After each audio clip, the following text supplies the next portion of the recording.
Greetings to everyone. It's a pleasure to be here.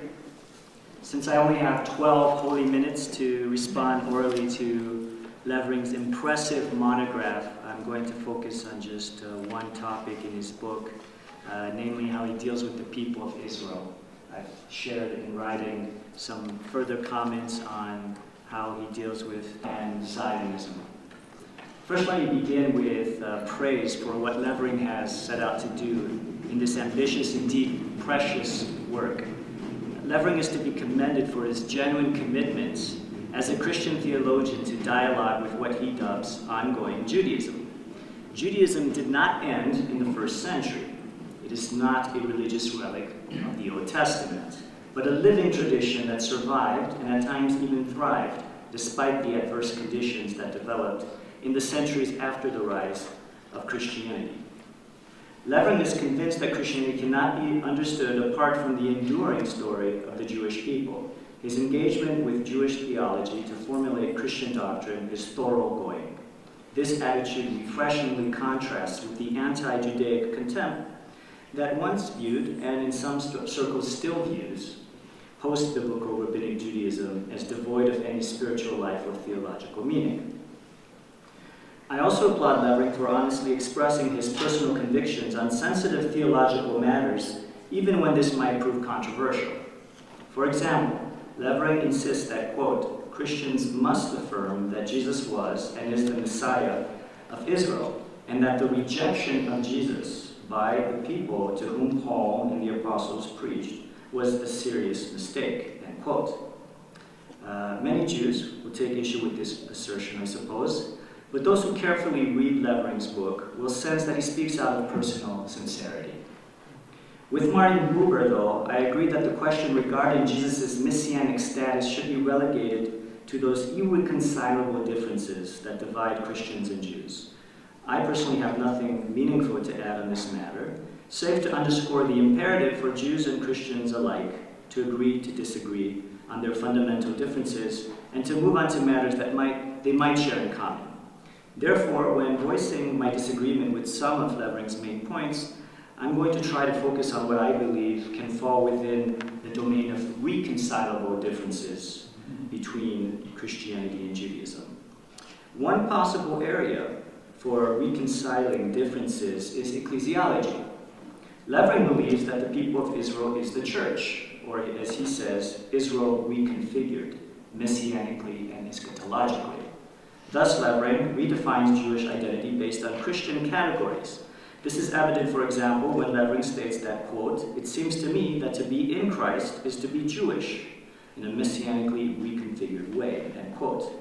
To my knowledge, Justin Martyr is the first Christian thinker to proclaim in rather blunt terms that the church is New Israel.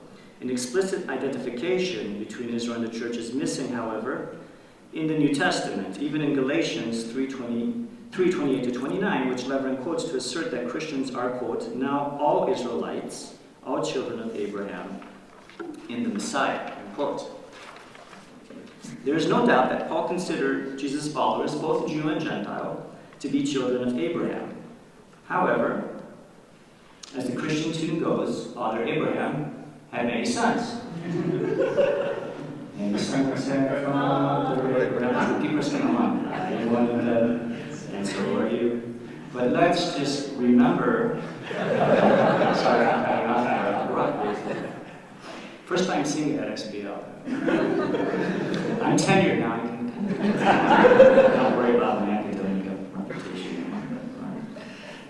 Let's just remember, though, that not all children of Abraham are necessarily children of Jacob. That is, children of Israel. A crucial question then remains whether, based on Paul's letters and other New Testament documents, whether Christians should be considered Israelites in addition to being Abrahamites. Levering admits that many exegetical debates concerning Paul's writings remain insoluble due to the pliability and relative paucity of the evidence. He accordingly chooses to read the Pauline letters, whether authentic or attributed to Paul, as canonical works in Christian scriptures. Yet, this hermeneutical principle raises questions about which Pauline letter should be granted greater weight for determining the ecclesiological issue at hand. For example, Marcion prioritized the letter to the Galatians by listing it first in his Pauline collection. But in the Orthodox Christian canon, Romans appears at the head of the Pauline epistles and is itself preceded by the book of Acts, which relates the beginnings of a church that was too Jewish in Marcion's estimation. Leverin takes the ambiguous phrase in Galatians 6:16, Israel of God, as a reference to, quote, the church, Jews and Gentiles, end quote.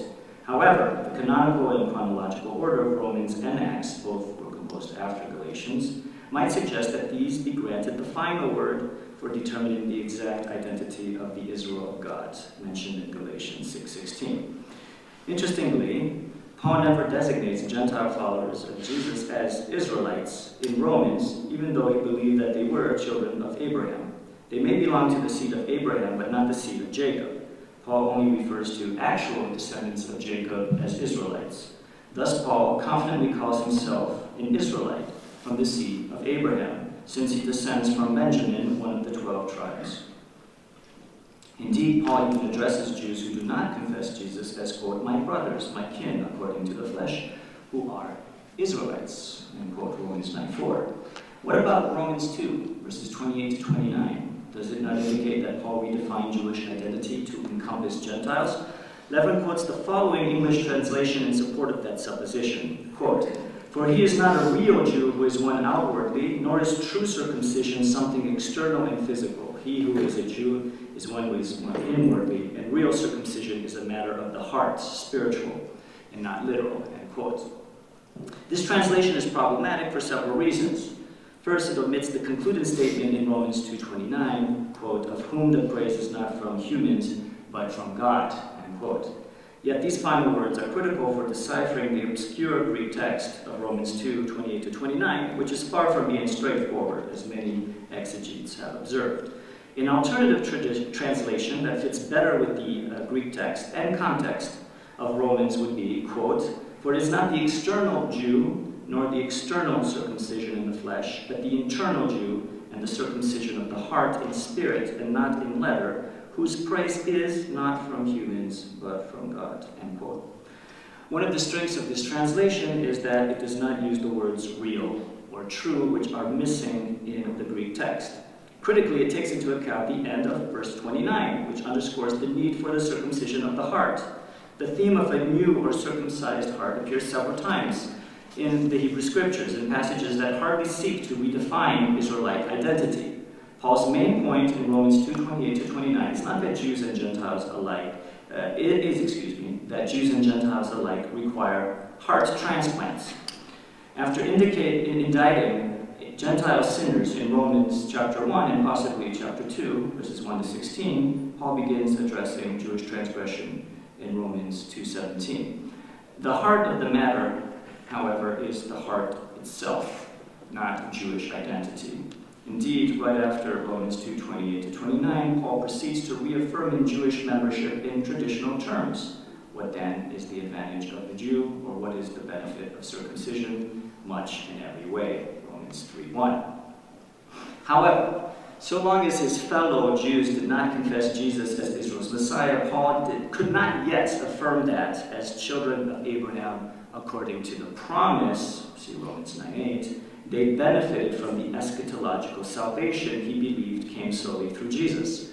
Thus, Paul can state that, quote, not all who are of Israel are Israel, in quotes, in Romans 9:6, right after affirming in Romans 9:4 that Jews who do not believe in Jesus are indeed Israelites.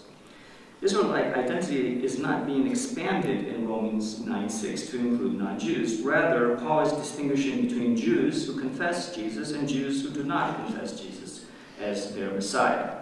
Despite their unbelief, Paul maintains that Jews who do not accept Jesus as the Messiah are nonetheless of Israel. In his own words, they are Israel according to the flesh, though not yet Israel according to the Spirit or the promise. For the time being, only a remnant of Jewish Jesus followers, among whom Paul includes himself as a Jew, are Israel kata sarka and kata evangelia. This body of Jewish disciples of Jesus continues to sanctify the rest of the Israelite bunch that is Jewish by flesh or by nature only, thereby guaranteeing the possibility that one day all of Israel can be saved.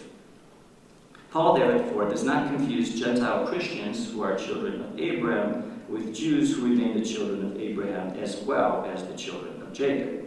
Significantly, this ecclesiological distinction is discernible in several New Testament writings, from the Acts of the Apostles, which assumes that Jews observe the Torah, but demands that Gentiles only keep the apostolic decree, to the Revelation of John, which distinguishes the 144,000 Israelites from the great multitude of Gentile believers.